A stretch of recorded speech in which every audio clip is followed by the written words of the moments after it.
And here's our last question. Hey, Jim Kerr. How we doing? Terry Earthwind Nichols here at Global Institute for Thought Leadership.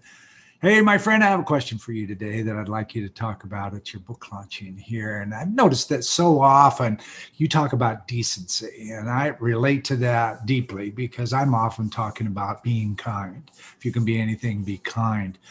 Can you talk to us today around how you came up with decency in your world and its importance in today's business? I'll sit back and listen. Wow, Terry always asks the best questions, Jim. Go ahead. Yeah, Terry Earthwind Nichols, what a wonderful question. And I'm glad we got it in tonight. Yes, I've been writing quite a bit about decency lately. And the reason for that is I believe that we're in a bit of a decency deficit, probably because of what we had to live through last year. Although I wonder if the trend wasn't beginning before then. We've kind of lost our way a little bit as leaders in big business in recent years.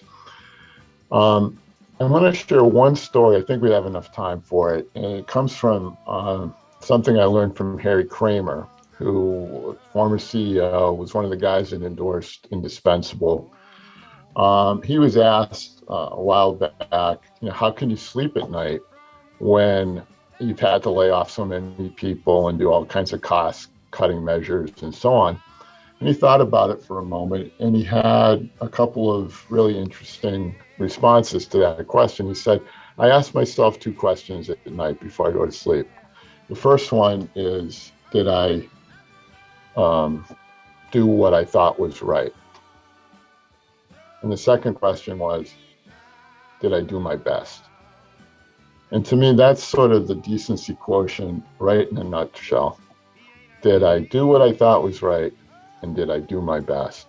Mm-hmm. So again, it's something that inspired me to write some articles lately on the subject. I think it's a great message for leaders to take to heart and to begin to practice if they aren't already. So again, wonderful question. Thanks, Terry.